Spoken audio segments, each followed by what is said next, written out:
यही से एक दिन पहले निकले थे हम, 1-2 दिन पहले। 6 आदमी से, सारे शहीद। 7वां मैं था।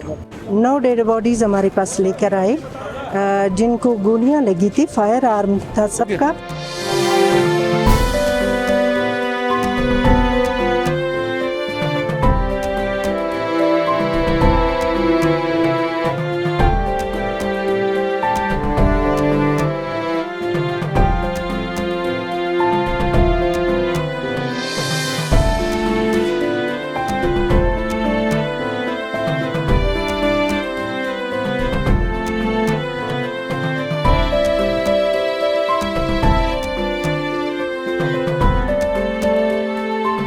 पंजाबी तकरीबन 19 वो थे, 10 हम थे, 29 आदमी थे।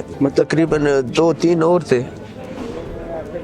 पंजाबी, तो दूसरे भी आदमी इधर के भी थे, इधर के भी 10-12 थे।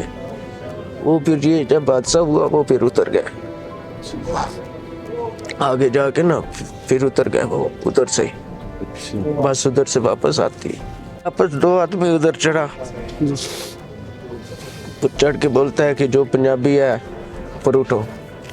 नीचे खड़ी है तो उन्होंने नीचे उतारा आदमी को। वो फिर बस वाले को बोलता है निकल जाओ, ले जाओ जल्दी जल्दी। फिर हमें नहीं पता क्या हुआ। 9 डेड बॉडीज हमारे पास लेकर आए, जिनको गोलियां लगी थी, फायर आर्म था सबका, और कुछ डेड बॉडीज में चर्रे भी लगे थे, और ज़्यादातर का पेट पर और जो है सीने पर गोलियां लगी थी, और जो है इस काबिल थी, ख़राब नहीं हुई थी डेड बॉडीज, इसलिए उनको उनके आबाई गांव भिजवाया जा रहा है।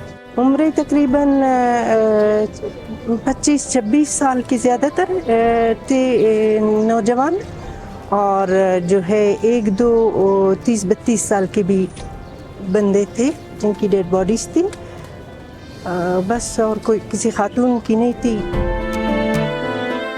इसका हमें नहीं पता वो कैसे आए कैसे नहीं आए। एक जगह पुल आया था, उसके ऊपर उन्होंने, एक आदमी ने पहले बस को हाथ दिया, लेकिन वो ड्राइवर ने नहीं रोका।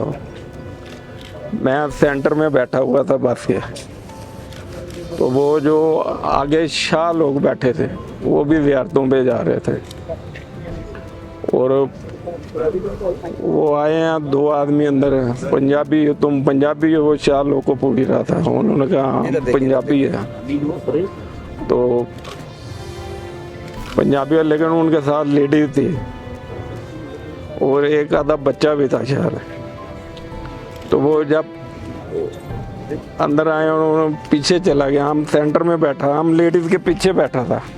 उन्होंने कहा शायद ये भी इनके साथ ही हैं। वो पीछे जो हमारे साथी बस खाली थे, पीछे लेटे हुए थे, तो उनको निकाल कर ना नीचे ले गए हैं। लेकिन हमारा दिन तो ये था शायद पैसे को मोबाइल छीन लेंगे, वो मारेंगे चपेड़े पूरे। हमने कुछ कौन सा कुछ गलत काम किया था।